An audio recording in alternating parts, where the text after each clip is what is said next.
I got the horse right here, the name is Paul Revere, and here's a guy that says if the weather's clear, can do. Hello, racing fans, and welcome back to another edition of Handicapper's Corner, brought to you by the Derby Bar and Grill. I'm Mike Heads, along with Drew Forster. We're going to go through the Sunday, June the 10th races at Hastings. We do have 7 races on tap. That should be a good day. We've got a nice little feature event today. There's some cool little races. Yeah, there's some tough ones. As part of the after the Belmont day, but 7 races on tap and Belmont Hangover Day. Hopefully you'll enjoy the Belmont, and then as Mike mentioned, 7 races here at Hastings Racecourse. Good races. 150 first tough ones. Yep. Let's get into the first race. We got some fillies and mares here. Non-3 Lifetime going 8,000 non-3s, going 6.5. I went to the 3 Kodiak Rose. Narrow loser to Don't Tell Judy, who was coming in with some racing fitness from Phoenix. I thought she ran a good race. Defeated Where's My Jenny. I put her in for second. Yeah. And I put the 5-horse Coco Go in for third. Didn't get the best of trips at all. I know it says settled and faded, but this horse was a little wide and didn't get a great go. I thought this was the next best horse. I went 3, 4, 5. I went to Coco Go. This first 2 races I thought were very good. Actually beat Kodiak Rose her first start. Came back, just got beat in the neck by the big dropper in Northern Stormer's second start. And then not a great trip, kind of a flat race last time. If she can go back to either of those first 2 races, I think she's a handful in here. So I went Coco Go on top of Kodiak Rose, an obvious horse. It should be tough in here. As you mentioned, just a good second last time behind Don't Tell Judy. Yep. And I threw Tell Us a Tale in the 3rd spot for Barb Head. She's going so good right now. Yep. And I like her for 3rd. 5-3-2 for me in the first. On to the second. Nice 3-year-old allowance race. Non-winners of 2 Lifetime. I went to the 2 Lookout Taylor.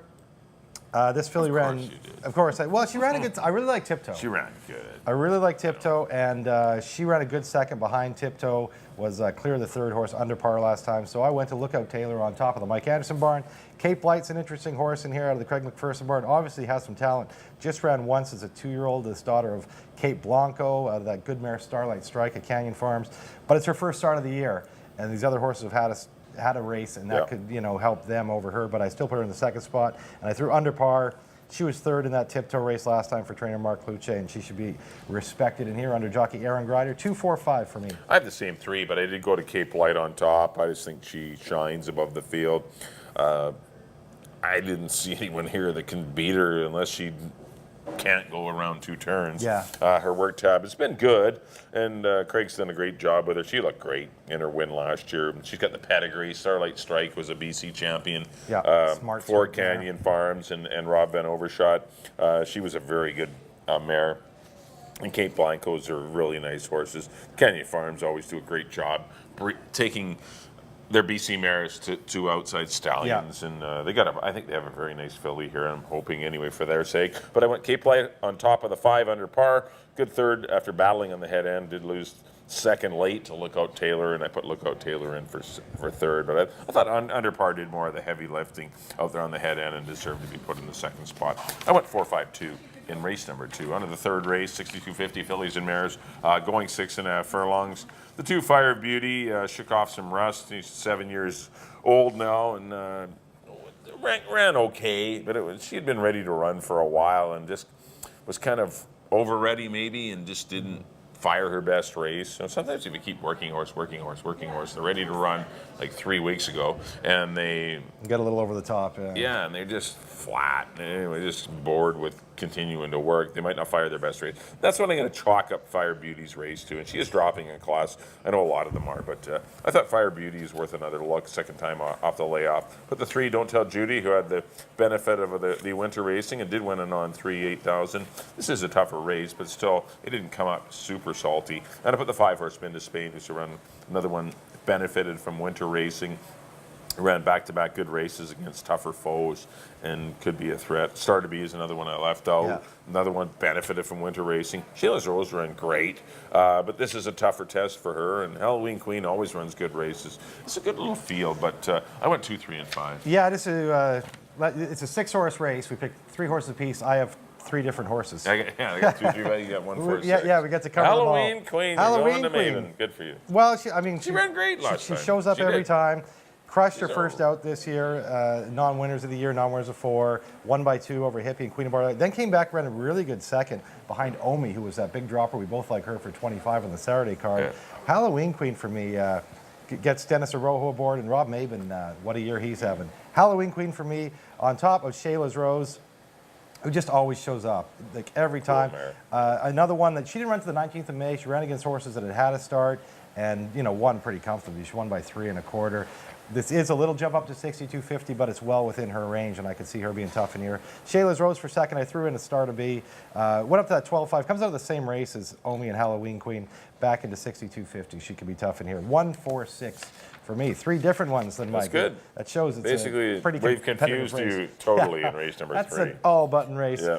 On to the 4th, 3 and up, $4,000 claimers. Numbers of 2, Lifetime, going 1 mile and a 16th. I went to the 7 here, the outside horse, True Steel.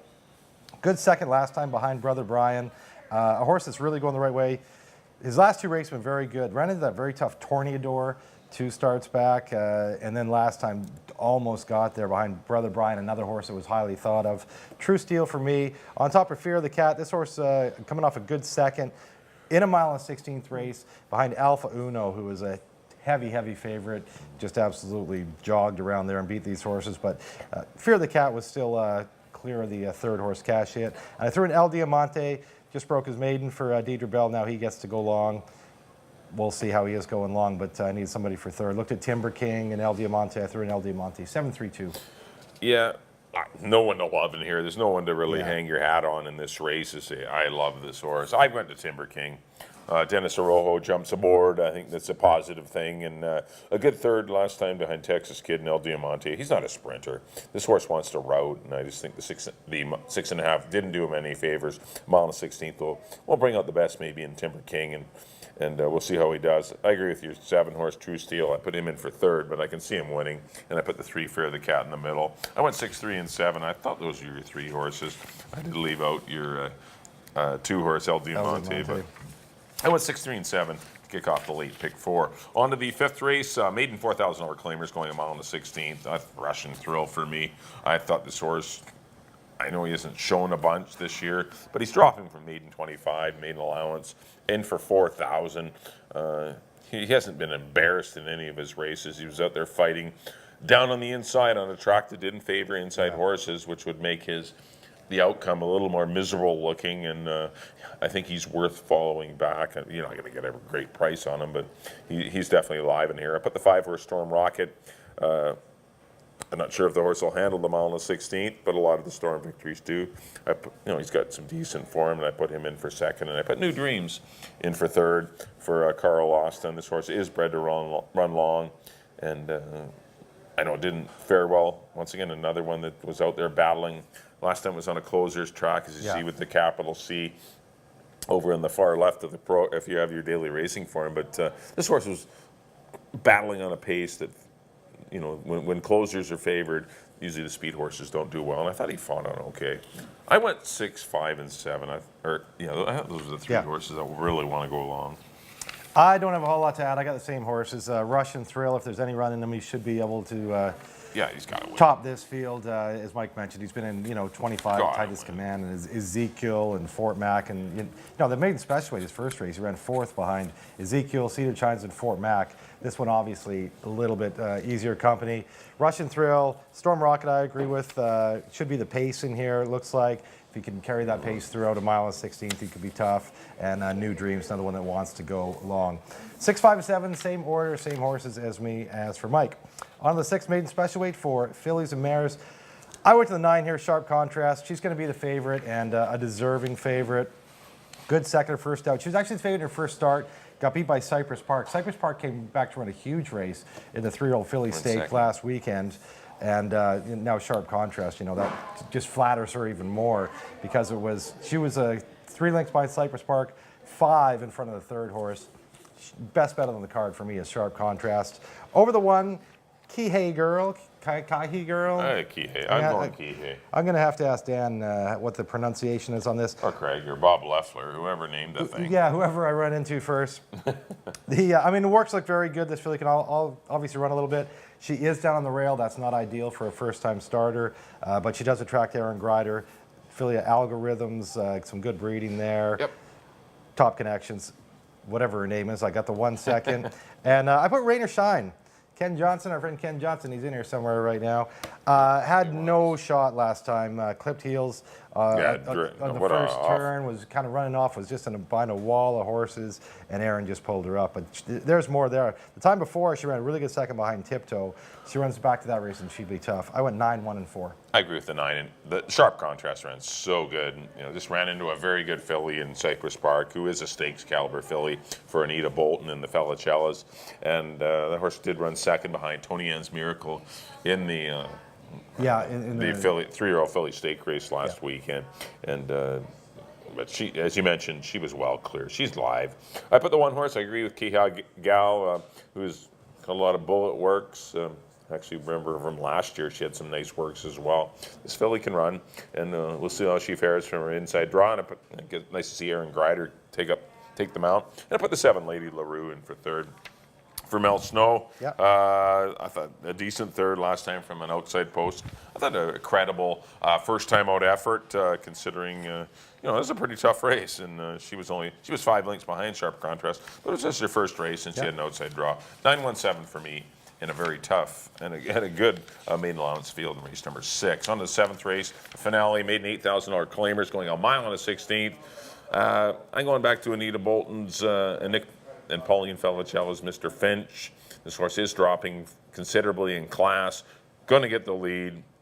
His race to win or lose. Pedigree says route. And I think the horse doesn't win. I'm not sure who will win, but maybe the 3 Panning for Gold. I put that one in for second. Might appreciate a mile on the 16th.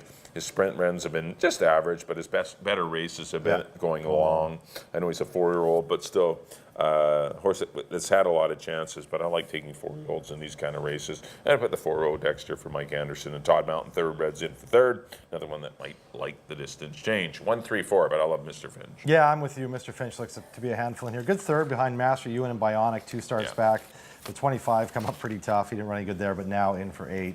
He's your horse to beat. I put Fashionable Gold, though, the Tara Nigel barn in for second. Aaron Greider home last time, just got beat 3/4 length. Didn't have a great trip. Broke poorly. Just a lot of things kind of went wrong. He went off as a favorite that day, and I'm going back to him. He should be tough. Fashionable Gold in the second, and I agree with O. Dexter, another one that should stretch out well for Mike Anderson. Got him in the third spot. I went 1, 6, 4. In the nightcap, that'll do it for our analysis of the races. Up next on screen will be our picks. Mike, as always, there we go. First. Back on race number 1, I went to the 3. Kodiak Rose going to go 3, 4, and 5. Race number 2, I went to the 4. Cape Light going to go 4, 5, and 2. Race number 3, I went to the 2. Fire Beauty over the 3 and 5. Race number 4, I went to the 6. Timber King over the 3 and 7. Race number 5, I went to the 6. Russian Thrill. Probably the best bet of the day. I went 6, 5, 7. Race number 6, another best bet of the day. Number 9, Sharp Contrast, going to go 9, 1, and 7. And the 7th and final, another heavy favorite. Mr. Finch, I went 1, 3, and 4. Could be a short-priced pick 3, pick 3. In the first, I went to the 5, Coco Agogo over the 3 and the 2. In the second, I went to the 2, Lookout Taylor over the 4 and the 5. In the third, I went to the 1, Halloween Queen over the 4 and the 6. In the fourth, I went to the 7, True Steel over the 3 and the 2. And I agree with Mike in the last 3. In the 5th race, number 6, Russian Thrill over the 5 and the 7. In the 6th, number 9, Sharp Contrast over the 1 and the 4. And in the nightcap, Mr. Finch, the 1 over the 6 and the 4. Well, thanks everyone for tuning in to Handicapper's Corner. Our next live cards will be next Saturday, June the 16th, and Sunday, June the 17th, 150 first post both days. We do have 2 stakes races next weekend. We do have the older horses, the 3 and ups going a mile on the 16th for the first time, and as well as the fillies and mares. See if Alfred Bay is back in action, but they'll be going a mile on the 16th as well. The older horse divisions, both fillies and mares and colts and geldings, are in action next weekend. So we had no stakes races this weekend, but we get back to the stakes. Just a Belmont to watch this weekend. That's kind of a cool race to watch, though. But thanks everyone for tuning in. Hopefully, get lots of luck in your wagers this weekend. We'll see you next time here on Handicapper's Corner. On behalf of Drew, thanks for tuning in, and we'll see you next time here at the Derby Bar and Grill.